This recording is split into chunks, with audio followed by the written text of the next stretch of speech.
Okay, continue on. Sorry. Okay, so as I said, I'm Sarah from Transforming Justice Orange County, and CAT 911 and TJOC are co-hosting this webinar on disability justice and incarceration. It's the first day of our week of action against the music expansion, and I'll just start by giving a little bit of context for what the music expansion is. So the music facility, it was a low security facility, jail facility in Irvine that has been closed and empty for about a year. It used to house folks who were there for immigration detention. So there was a contract with the federal government between OCSD and the federal government to house folks there for ICE. And that contract was canceled and it's been empty for about a year. On May 5th, while people were not able to join the Board of Supervisors meetings because of COVID, or at least many people were not able to, the Board of Supervisors pushed through a contract to a private construction company called Bernard's Brothers to build an expansion of the existing music facility. It will add 900 beds as well as renovating the existing building, and the sheriff is going to outfit it as what he's calling a mental health jail. So over 40% of people who are currently incarcerated in Orange County's jails have some type of serious mental illness or some type of mental health need. And those are currently not being met well by the existing jails. But our position as TJOC is that building another jail is not going to help to improve the lives of people who are incarcerated. Instead of spending that money to improve community care or to provide housing to folks, the county has decided to spend that money to expand the jail. So like I mentioned, there will be an additional 900 beds in this new renovation. That means that 900 more people can be incarcerated by OCSD. It's also not going to be a place where mental health recovery can happen. So jails are inherently punitive, and especially OCSD has a history of treating people really horribly. The county's 69-page plan doesn't mention nurses, doctors, or psychiatrists, but it talks about giving deputies additional training. And as someone who's worked in the jails a lot, or not in the jails, but worked with folks who are incarcerated in the jails, I can say that the deputies working for OCSD are not prepared or interested in giving mental health treatment to folks. It's an extremely abusive place. And not a place where mental health recovery can happen. We have seen the blueprints for the expansion, and the facility is no more therapeutic. Not that a jail ever could be therapeutic, but it is exactly the same as existing facilities with, if anything, more beds per facility, like restroom facilities. So we're highly concerned that the Board of Supervisors has pushed through this extremely expensive jail, which will cost $350 million in the first years and then $61.5 million annually moving forward. And we would like to see Orange County invest in community-based care and housing rather than in more expanding our carceral facilities. So I'm going to start by introducing the first person, and I'm going to let we have 3 speakers today, and I'm going to let each of them just kind of talk about what disability justice means in a carceral context and why jails are not a place where people can achieve mental health recovery. And I'm also going to let them introduce themselves. Each of them have an amazing body of work. So I will start with Elliot Fukui, the founder of Mad Queer. Hi, comrades. This is Elliot. It's a pleasure to be here with you all tonight. I'm sorry it's under these circumstances of apocalypse and hot mess, but grateful we get to share space and figure out how we're going to move through that hot mess together. So I usually start by saying how I came to this work. This work is very personal to me as a survivor of psychiatric institutionalization, as someone who has been jailed for my activism, as someone who has been for my entire life, deemed as other or dangerous because of my identities and because of how my mind works. When Andy first told me about this particular jail development, in sort of the midst of defund the police and the amazing work that has been moving really for generations, right, from Black movements and Black leadership and Black organizing, for us to finally arrive at the place where we could actually say in a public forum, defund the police, decarcerate, you know, stop policing and punishing our people for existing. I am very terrified of the lack of conversation that is inclusive of those of us who have survived alternative forms of incarceration, such as psychiatric institutionalization or halfway houses, or the types of, I call it warehousing because I don't think is very much different, right?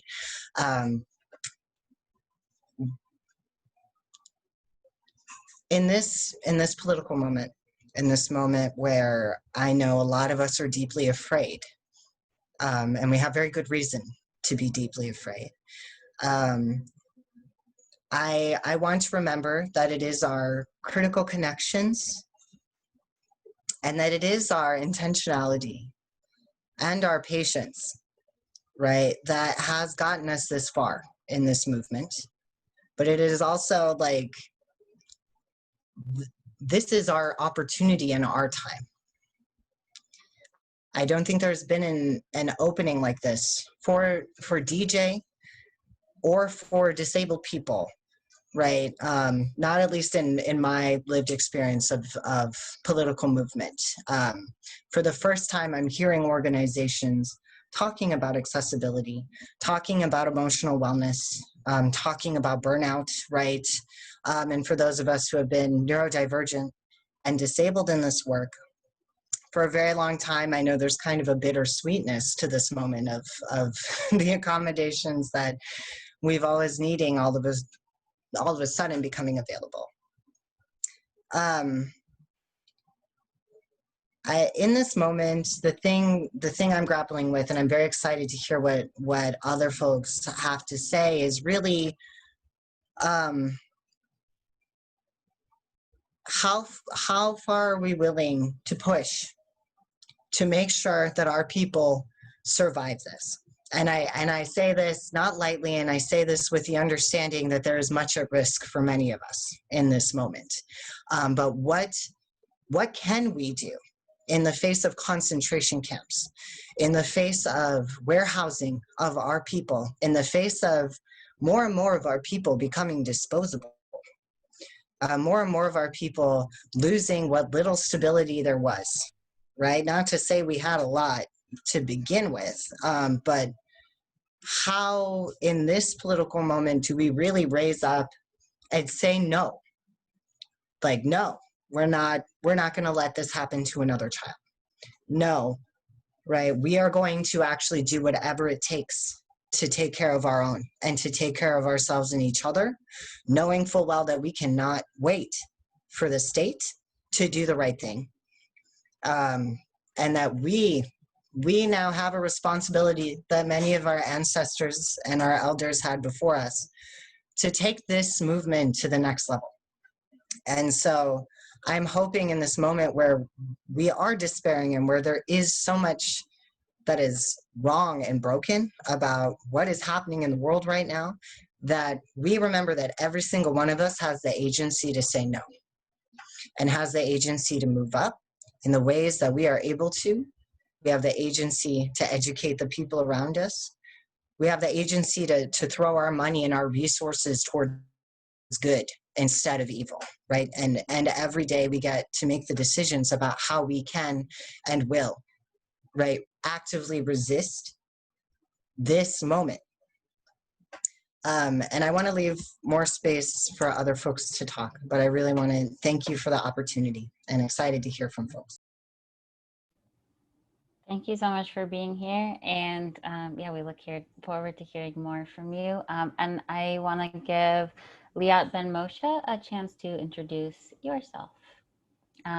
This is the author of Decarcerating Disability.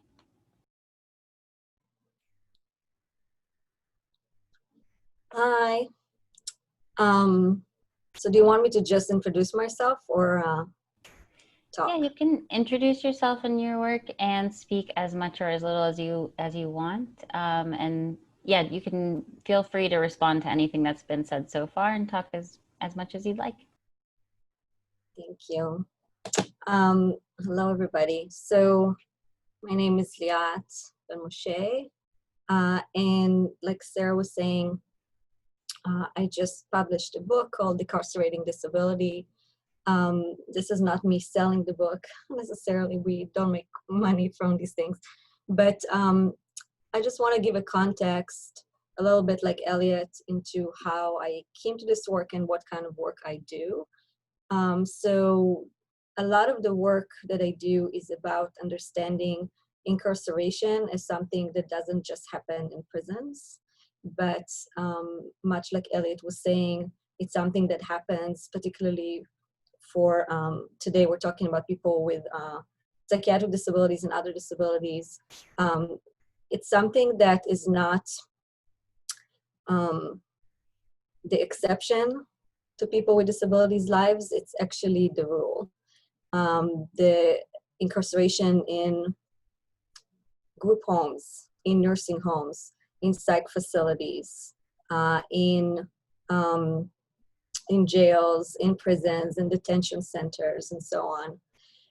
And it's not just the incarceration itself, it's also the kind of the threat of incarceration, right? Like if you don't behave or if you don't do this, we'll send you to the group homes or the psych facility or what have you. So I think it's really important to anchor that. And so my work looks at how do we get out of it. Particularly, I look at deinstitutionalization as one pathway, or one precursor to today's demands for prison abolition.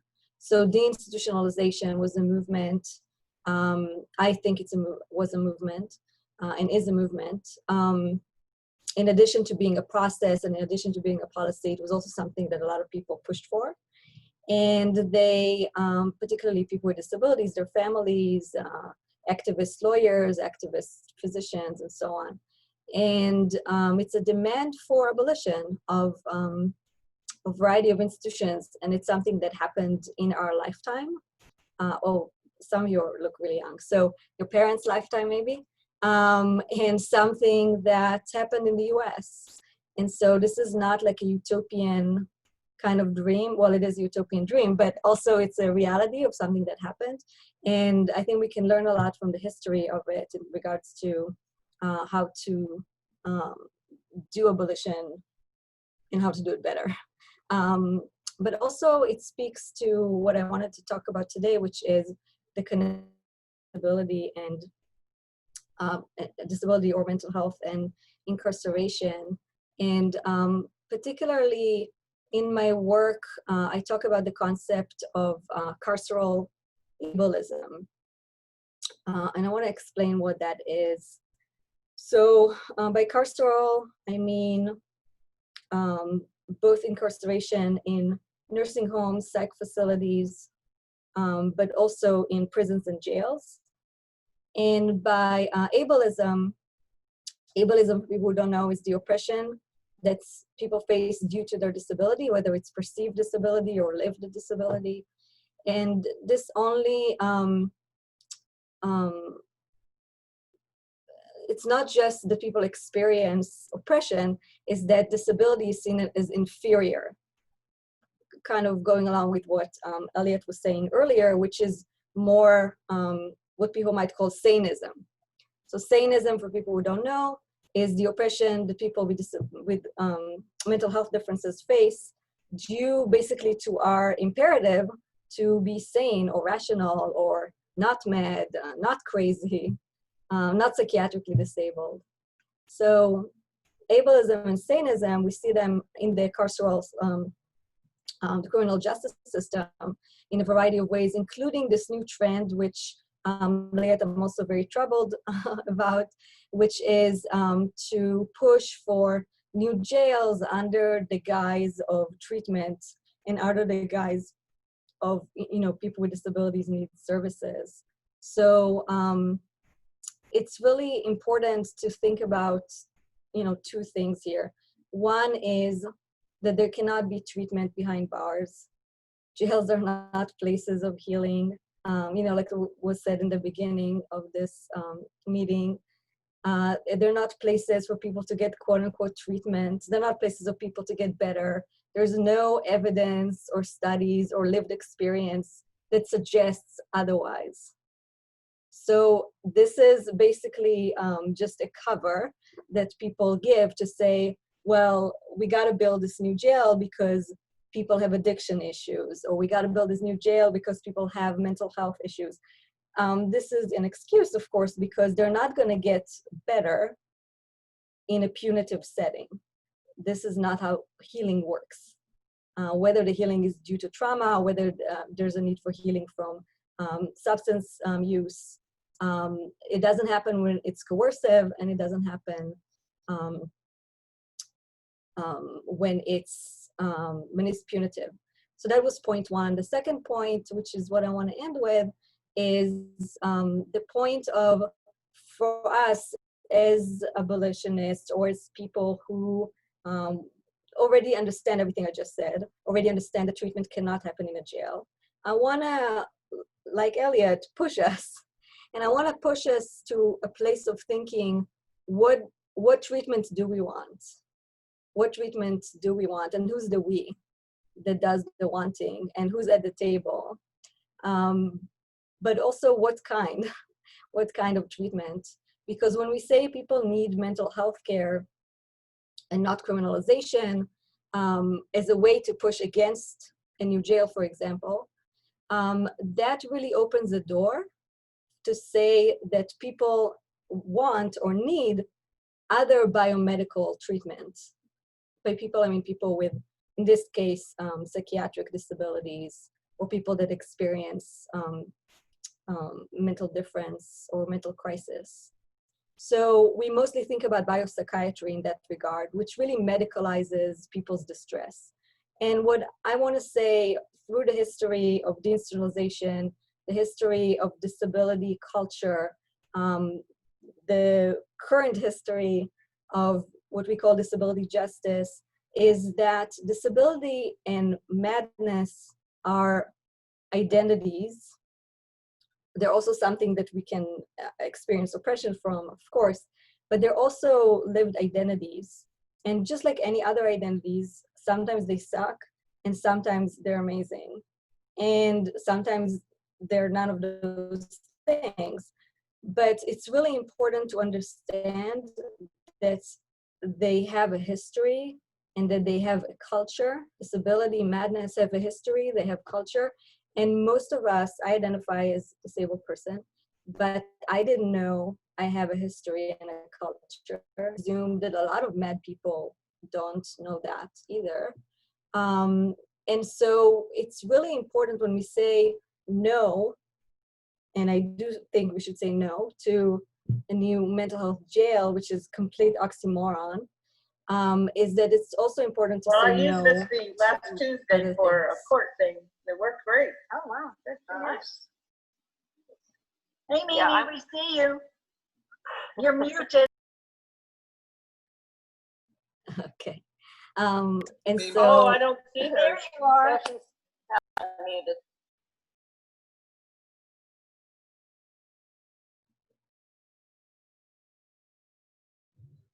Sorry, go ahead. Yeah. okay. I also, my internet is like breaking up. So give me a second to return the internet. Okay.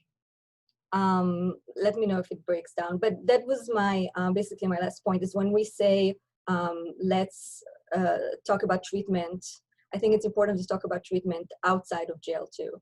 Like, what does mental health treatment means? What are we treating? What is the history of treating people in the US? And spoiler alert, the history is racist and rooted in colonialism and a variety of isms, in fact, that I don't think we want to replicate, whether it's in prisons or jails or outside of them. Thank you so much, and I look forward to hearing from folks about what they imagine community-based care could look like. And I want to introduce Patty. Patty is somebody who turned a life sentence into a life redemption. And Patty is also somebody who can speak to us with real knowledge about what mental health care is like in the Orange County jails, and why it's not care or mental health.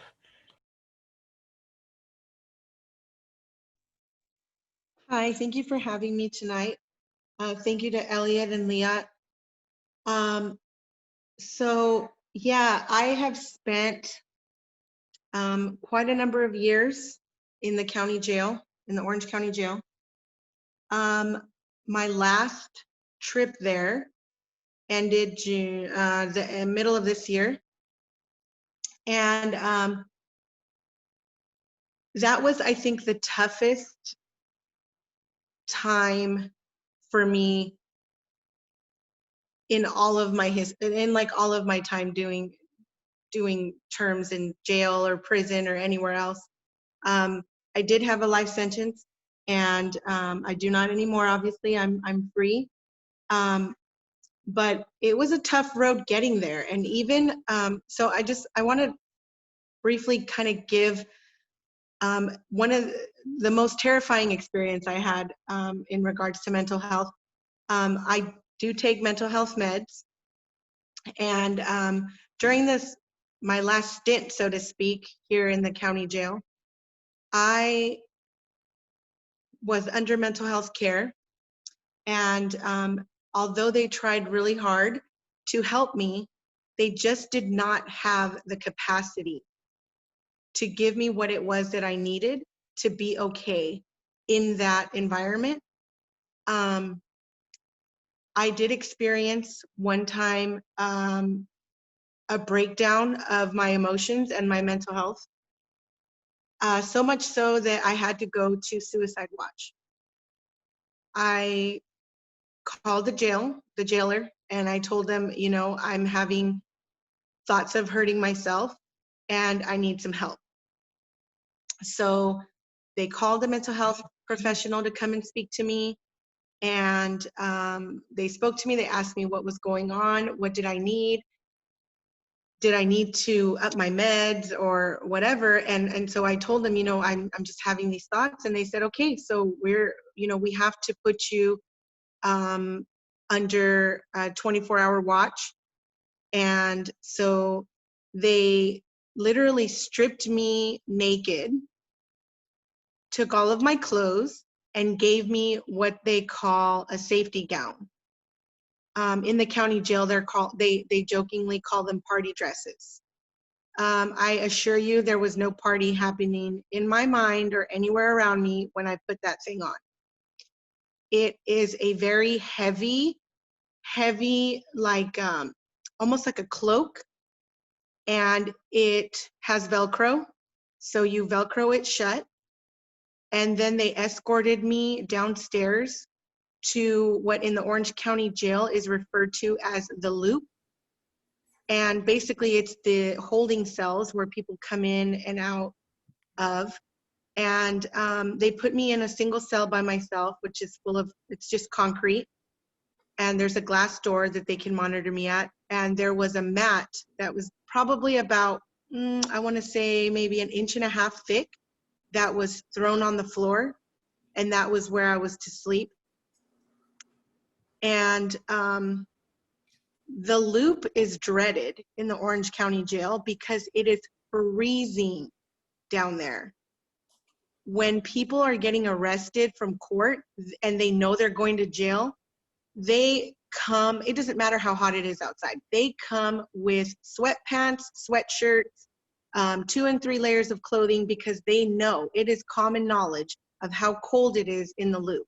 So to be naked wearing this safety gown, I froze. My fingers, my feet turned blue, and they will not give you a blanket. It does not matter how cold you get.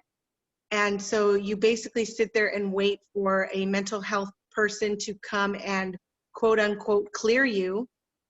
And they try their best to encourage you to tell them that you are not suicidal, because all they want is to get you out of the loop, because that's the place for processing inmates in and out of the county jail. So when you're under 24-hour care there, or surveillance there, you're basically taking up space for them.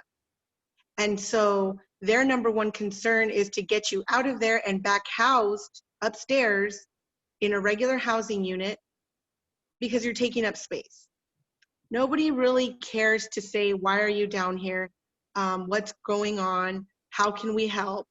And the people that are talking to you are the jailers. So in the beginning, when they were doing the introduction, they were saying that for the music facility, that they were not, that in that 60-something page proposal, there was nothing about mental health experts or nurses, and that they were just going to give the correctional officers, or the deputies, I'm sorry, more training.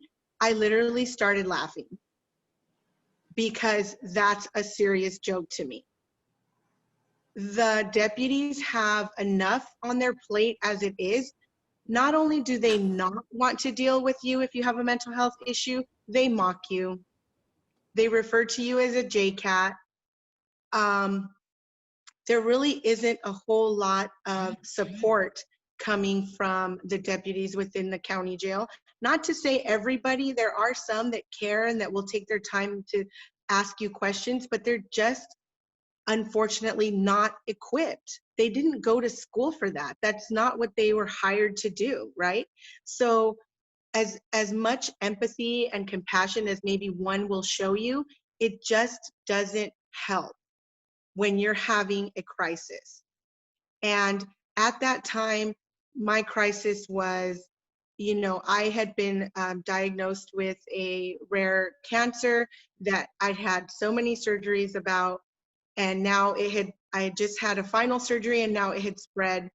And they were telling me that basically I had two options, and neither one of those options was something that I was willing to accept. And my oncologist was asking for a decision, and I couldn't make one. And then when I finally got to the point in my own mind where I felt like I had made the best decision for myself at that point, I called my family and I told them my decision, and they broke down. And they were so anti my decision that it caused me to have a mental break. And that was why I went to Suicide Watch. So when I was down there, the first officer I encountered said, if you're here because you want a housing change, I'm telling you right now, that's not going to make me happy. And your time down here is not going to be happy either. And I looked at her and I was crying. Sorry. And I told her, no, I'm not down here for a housing change. I'm really going through something. And she's like, oh, we're all going through something.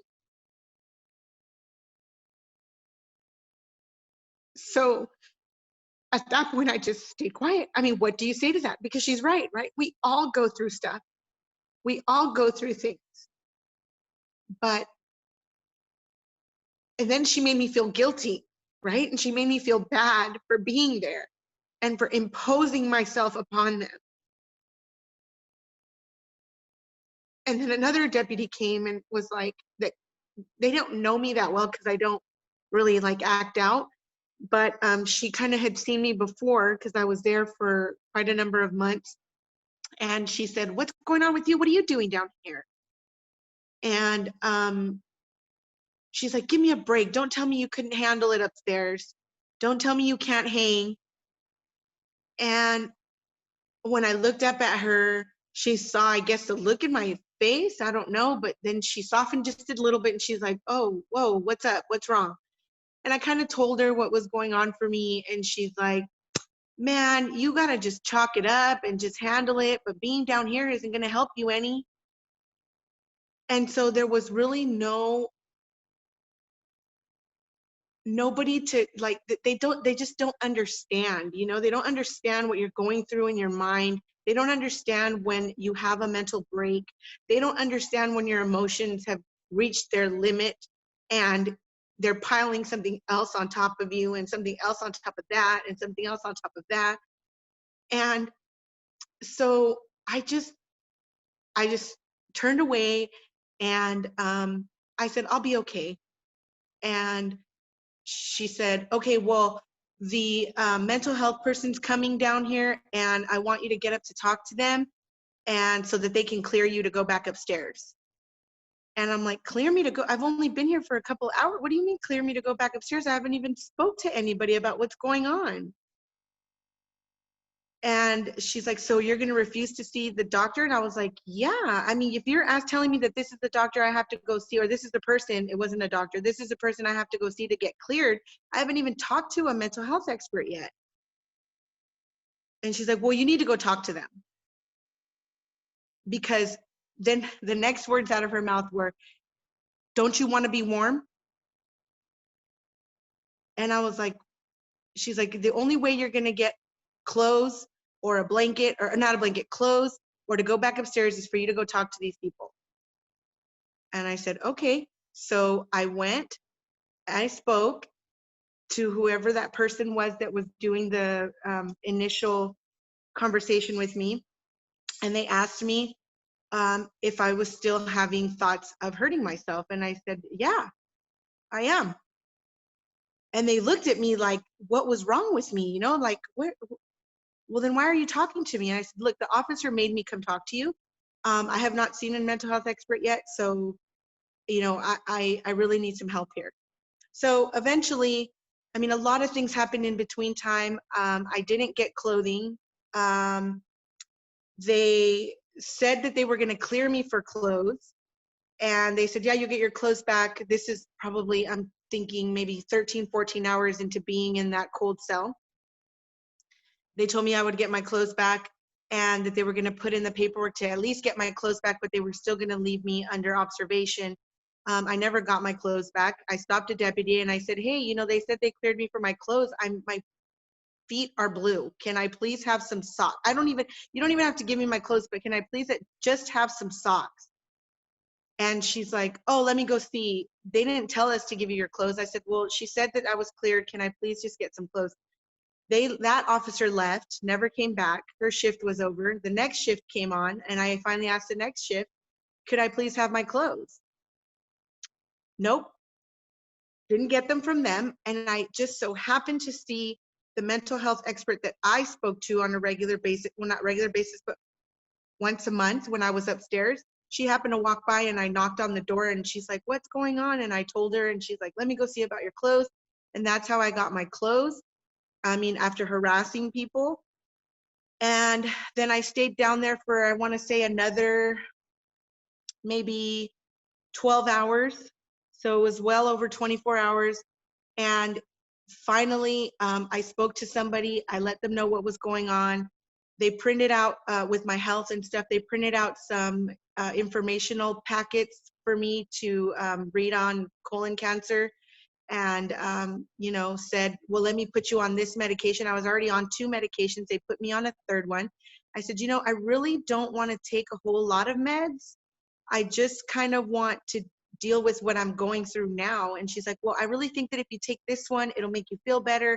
And you can just take it for 7 days. And if you don't like it, we'll take you off. But it was a box that she had to check on her form to get me out of there. So I accepted the 3rd medication, took it for 2 days, and then asked them to take me off of it just so that I could get warm. And so I finally got back upstairs. And when I got back upstairs, all of my belongings, because when you go downstairs for suicide watch, your belongings get packed up. And all of my belongings had been rifled through, searched. They threw away so many of my things that I had paid for off of commissary, brand new things. Nothing was open, just brand new, just threw them out. I had brand new bars of Dove soap that cost $2 a bar in there, thrown away. And so these are the consequences of being suicidal.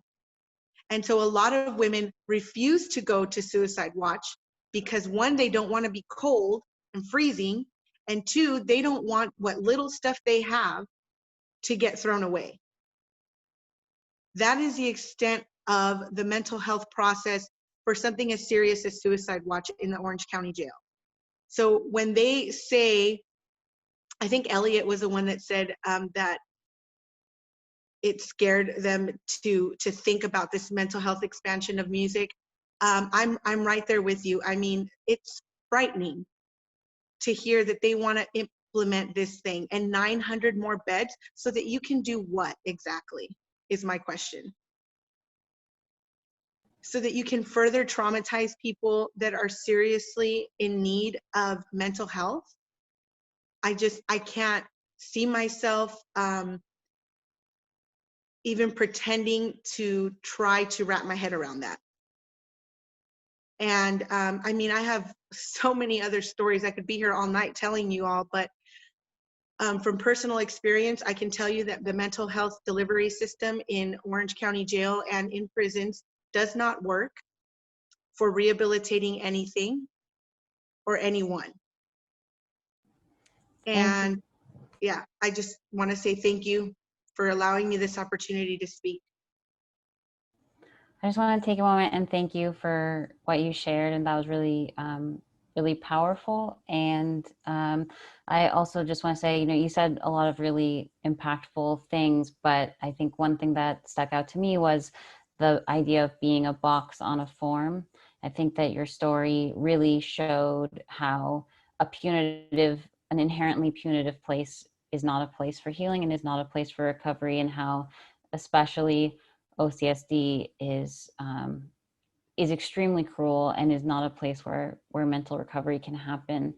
And I think, you know, all three of the speakers today have touched on a few of the reasons that incarceration is not a context in which healing can happen.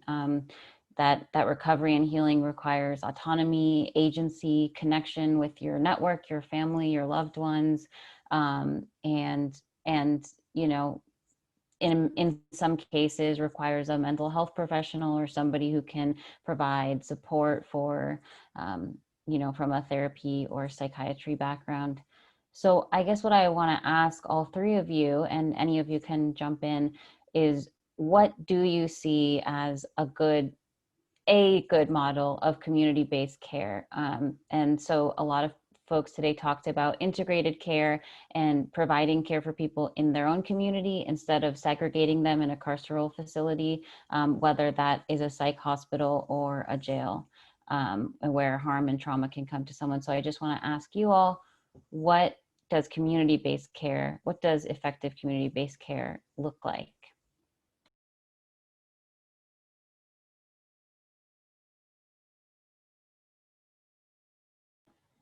Elliot, do you want to start? Like, gee, in my fantasy world, okay, so this is Elliot again. And I really just thank you so much, Patty, for speaking your truth. And thank you so much, Liat, for your truth and the work you do. I'm really grateful to be in this work with both of you. You know, for me, I think it took a long time to unlearn everything I was told about myself and people like me from being institutionalized. For a long time, I did everything I could, right, kind of speaking to that sanism, the internalized sanism and ableism, that was incredibly isolating and actually made everything much worse in terms of my mental health and my well-being and my ability to show up in the world and be the person I want to be in the world. The thing that saved me, I think the thing that has made it possible for me to stay off the wards has been meaningful, authentic, critical connection and relationship building with other people. And particularly other queer and trans, Black, Indigenous, and people of color, other disabled folks, other neurodivergent folks, other low-income folks, and really understanding that the personal is political is really a lot of my unlearning had to do with understanding that there were these systems in place. It wasn't actually me as an individual, as a child, as a 12-year-old, you know, to believe that I was so inherently dangerous or messed up that I had to be separated from my family and my community. The real work is kind of what Liat spoke to earlier, which is understanding that I am a part of a lineage. I am a part of a community, that there is mad culture, that some of the most brilliant artists and leaders and thinkers and revolutionaries are neurodivergent. We're neurodivergent. We're disabled. Right? And when you come up in situations where there's very little hope and where everything around you tells you that you are set up to fail, and that you are inherently wrong for how you think and how you exist in the world, peer support, having other people who can help you kind of undo that internalized ableism and sanism, that was critical to me. That was critical to me understanding there wasn't something inherently wrong with me, but that I was actually set up within a system to fail. And that the system was set up to make sure I was quiet. And I think when we think about incarceration and sort of the many different ways that happens, as someone who was forcibly medicated for many years of my life, you know, there were points in my life where I was actually nonverbal due to the amount of medicating that I was experiencing. I experienced all kinds of physical and, I mean, my mind will never be the same, right? I was 12. My mind wasn't fully formed. I had no say in any of my treatment because I was a minor. I legally had no right to my body or what happened to my body. And I want to say, as someone who is still working through what the trauma of that, and someone who supports other people in working through the trauma of surviving those types of systems and oppressions, is that now more than ever, we have to love and protect each other. Now more than ever, all of us have to look at the cop in our head. Now more than ever, we all have to ask why we shy away from particular people or why we feel fear about certain people or why, right? This work is about community building. It is about critical connection. It is about re-engaging with the ecosystem we are all actually a part of, right? And that we have always had a place in this ecosystem. That it is capitalism, it is white supremacy, it is patriarchy that is sick, right? And I think many of these systems were set up intentionally to silence survivors. Right? And if we look at who is sitting inside of jails and prisons and psychiatric institutions and concentration camps right now, it is survivors. Survivors of US militarism, survivors of interpersonal violence, hate violence, survivors of poverty, right? Of Jim Crow, survivors of so many different systems that were set up intentionally to keep us repressed and oppressed. And I don't think we can have an honest and total abolition until all of us examine why we would ever believe anyone could be healed or reformed through torture or punishment or erasure or removal from their people. And when has that ever proven to be effective in transforming somebody's behavior? And I, again, in the midst of all of this hurt and grief, and I know we all feel it. I know I spend a lot of my time really struggling, watching the news and seeing these expansions, and also seeing cases like Cornelius Fredericks in Kalamazoo, Michigan, right? 16 years old. I cannot stay silent. And even as someone who has survived, and I am afraid of getting caught again, right? And that, Liat spoke to that too. I am afraid. And I know that it is a real threat, right? When you do this work, that they will find ways to come and get you again. But also, all of us cannot, this is the time for us to really strategize about love, mutual aid. It is literally just asking questions and staying with someone, right? In a moment of crisis and a moment of grief. What is madness, right? And yeah, so I extend that like, make a safety plan. Also recognize any one of us can have an emotional crisis, regardless of diagnoses. It can happen to anybody at any point. All of us have mental health, right? What are you doing? What are you doing to ask for what you need? And what are you doing to offer what you have?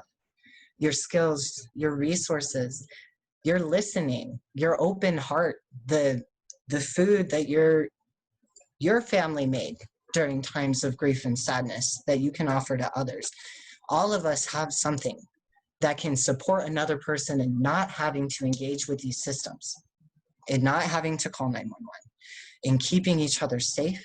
And it's often the simplest things, right? Instead of jails, give us housing. Instead of jails, give us a check on disability where that isn't below the poverty level.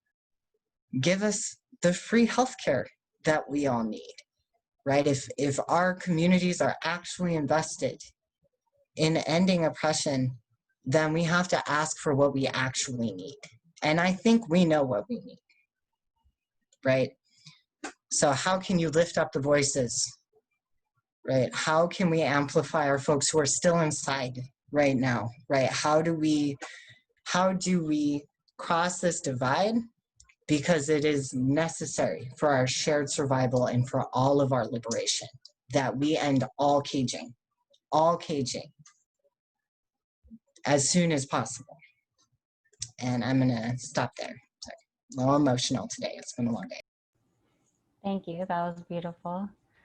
We have a few more minutes, and I'm wondering if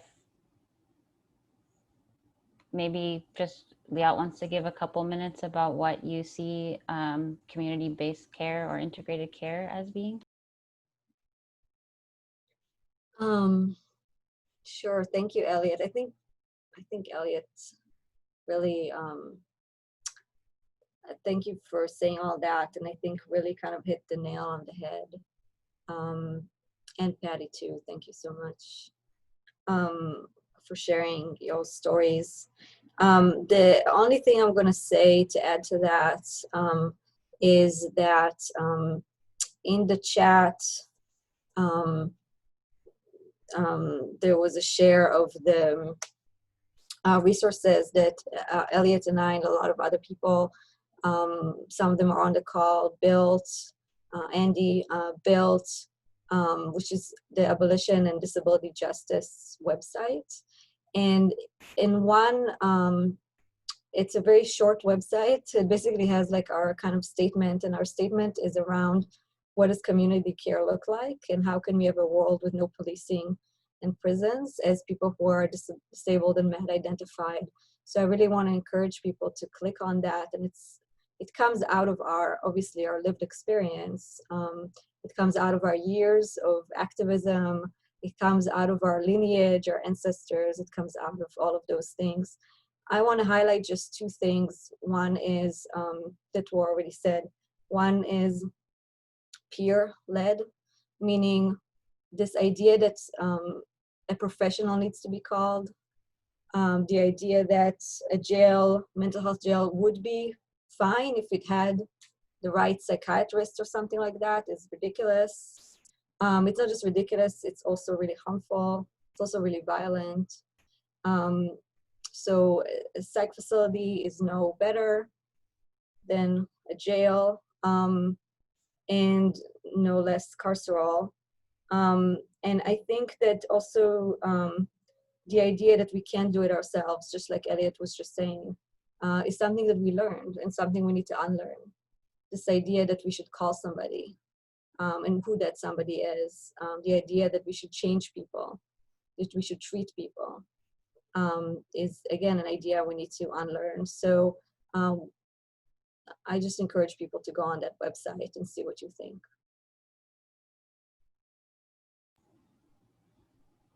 I just want to thank everyone that joined today, and especially thank the speakers for everything that you shared. If folks want to get involved with the Stop the Music fight, there's a link in the chat. You can fill out that Google form and we'll follow up with more information. And we're also going to be doing Twitter teach-ins and Twitter Day of Action throughout the week. So please join us and tell the Board of Supervisors that we need care and investment in our community and not in more jails. And yeah, I really want to thank the speakers today for everything that you shared and brought to this.